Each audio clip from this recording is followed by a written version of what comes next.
esta semana hemos vivido días muy intensos. Tenemos incluso a un exgobernador interino arraigado por presuntos vínculos con el narcotráfico. Usted lo sabe, él es Jesús Reina, un priista que finalmente cae en desgracia, y para comentarnos este hecho tenemos como invitado esta semana a un político muy inquieto, muy rebelde, quizá el más difícil en la tribuna de la Cámara de Diputados. Él se llama Ricardo Monreal. Ricardo, muchas gracias por acompañarnos. Bienvenido. ¿Qué tal, Paola? ¿Qué tal, Paco? Me da gusto saludarlos, saludar a todo el auditorio para tratar varios temas que en el país están existiendo, prevalecen, y muchas gracias por la invitación.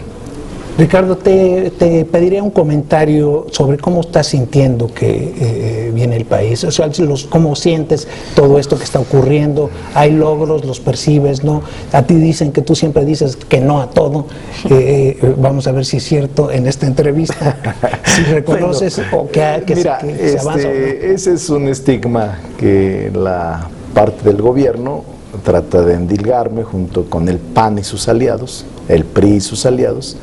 La verdad es que el grupo parlamentario de Movimiento Ciudadano ha votado el 78-80% de las iniciativas en favor. Hemos votado en contra reformas que han dañado al país, que están dañando al país, ¿como cuáles? Obviamente la energética, eso no podría por principios aceptarla, admitirla, es una traición a la patria.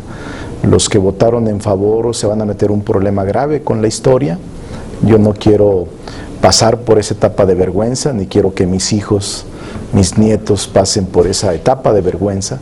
Pero también votamos en contra de la reforma fiscal, de la financiera, de la educativa y de la laboral. Las llamadas reformas estructurales, que no son otra cosa sino el manto que cubre el despojo de la nación.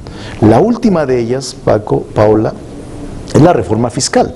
La reforma fiscal, ayer mismo, en estos días pasados, se ha comentado que en Nuevo León, la cuna de los empresarios más importantes, junto con el DF y León, Guadalajara, ahí le dijeron a Peña Nieto que volviera a rehacer la reforma fiscal porque estaba generando una desaceleración económica y estaba generando ¿Estás hablando graves. de la reunión que tuvo con los empresarios? Hace unos días, la semana pasada, pues estamos hablando de esa reunión donde le reclamaron a Peña Nieto la reforma fiscal que nosotros denunciamos que iba a actuar en contra del desarrollo económico y que nosotros señalamos con toda contundencia que era equivocada esa estrategia fiscal. Ricardo, antes de volver al tema de la reforma, que es un tema muy importante, sobre todo porque están ya casi al filo de la clausura del periodo de sesiones y, por ejemplo, las leyes de la reforma secundaria o las leyes secundarias de la reforma energética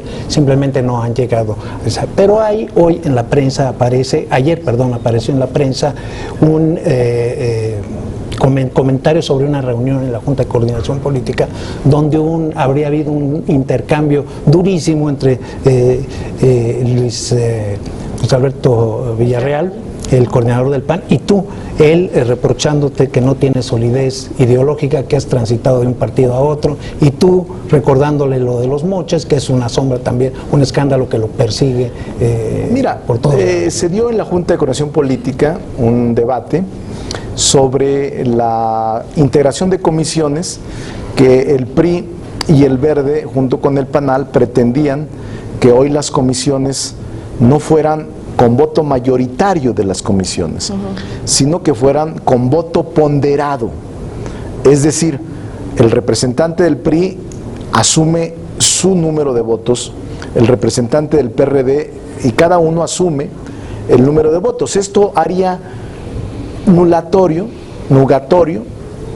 invalidaría toda la ley orgánica y toda la parte normativa del Congreso.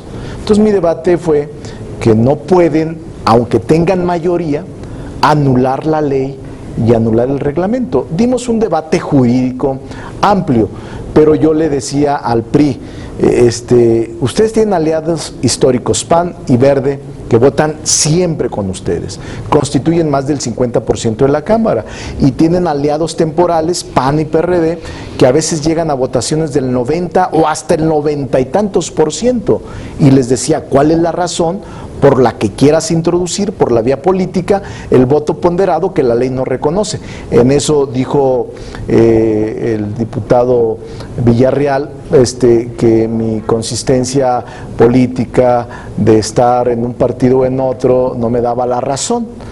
Me parece, le dije yo a él, le repliqué y le dije, me parece que es equivocada su posición, diputado. A mí me puede acusar de haber estado en el PRD o en el PT o en Movimiento Ciudadano, e incluso que hace ya 13 años renuncié, casi 15, en 88, 89 renuncié al PRI.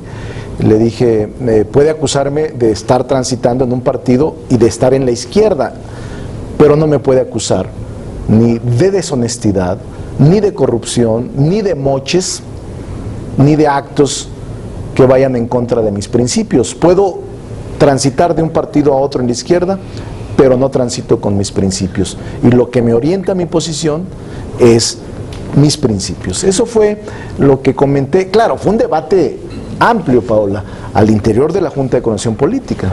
Ahora, también ahí entran, quizás, si ahondamos un poco más en los dos temas, quizás preguntarle en el tema de la corrupción, pues estando en el ámbito político, muchas veces uno se presta a que también lo puedan tachar de corrupción.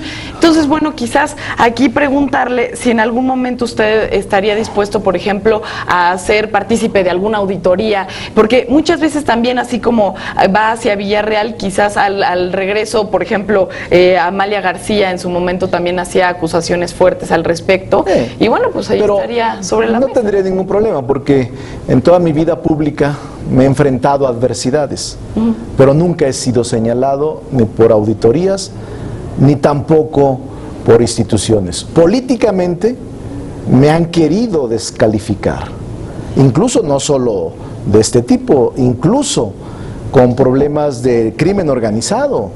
O sea, hubo una campaña feroz contra mí. Sí.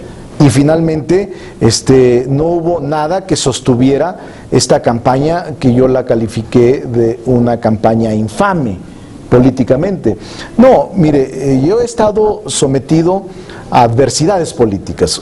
Cuando se tiene la lengua larga, se tiene que tener la cola corta, porque de lo contrario, en el sistema político en el que vivimos, de persecución y de invención de delitos, sería fácilmente comprobable un delito y no estaría yo en la tribuna, estaría sometido a procesos penales. Es decir, lo han intentado, pero finalmente saben ellos que estoy limpio y que mi actitud desde siempre ha sido actuar con honradez y con honestidad, y claro que estoy sometido a esto. Aquí todos los días nos someten a esto. Yo en los últimos 10 años he sido legislador. No manejamos recursos públicos, manejamos una dieta, no manejamos ningún tipo de recursos públicos.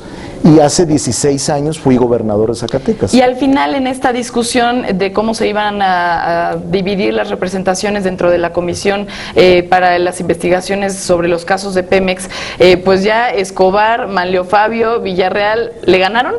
¿Cómo estuvo? No, porque finalmente, a pesar de que tenían la mayoría calificada, porque hubiesen votado en la Junta en favor de la propuesta que hizo el Partido Verde sobre el voto ponderado, al final rectificaron y no establecieron esa legislación ad hoc o ese punto de acuerdo o ese acuerdo de ellos que proponían.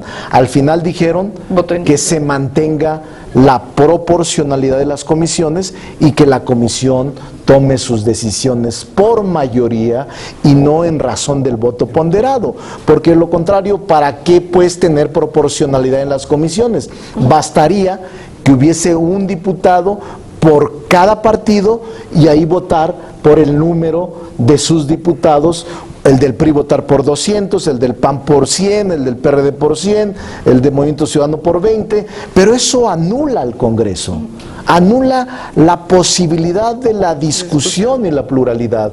Y entonces, finalmente, pues ¿para qué queremos 500? Bastan con que haya 6 diputados, que en la práctica sí sucede, y decidan lo que vaya a aprobarse y lo que no vaya a aprobarse. Tú dijiste, en la práctica sí sucede y efectivamente esta Cámara no la mueven más de 10 o 12 personas. Pero bueno, el tiempo es corto. Yo quería entrar sobre otro tema. El jueves pasado estuvo Andrés Manuel López Obrador en el Senado. Sí. Fue a transita por las vías legales para arrancar la famosa consulta popular. Un tema, Ricardo, consulta popular sobre la reforma energética, un tema que traía Cuauhtémoc Cárdenas y que de repente no sabemos qué pasó, el ingeniero se agazapó, retoma la bandera o se la arrebata, no sé qué término utilizar Andrés al ingeniero, y Andrés ahora anuncia que va a transitar por la vía de las instituciones que alguna vez mandó al diablo, y porque dice, es lo que me están pidiendo, yo aquí estoy, vengo porque pues tengo que venir, pero dice que no cree en el Senado y que es más, dijo, hasta llegué sin cartera. A mí me tocó, Paco, y tú como analista política, y Paola más joven, pero a ti te tocó la parte del 2006 también, como a mí, y la del 2012 en la campaña política de Andrés Manuel. Y también en el 88, cuando fui la primera vez diputado, y en la renuncia del PRI como 97-98, que fui candidato a gobernador en el 97. Bueno, eso hace ya 17 años. Hace 17 años que renuncié al PRI. Bueno, pero en la del 2006 yo te podría decir que Andrés Manuel actuó de una manera, y en el 2012 yo te diría que actuó de otra. Yo fui coordinador en esta última. Bueno, el 2002 fue la de la República Amorosa, sí, ¿no? Pero pues nadie se la creyó.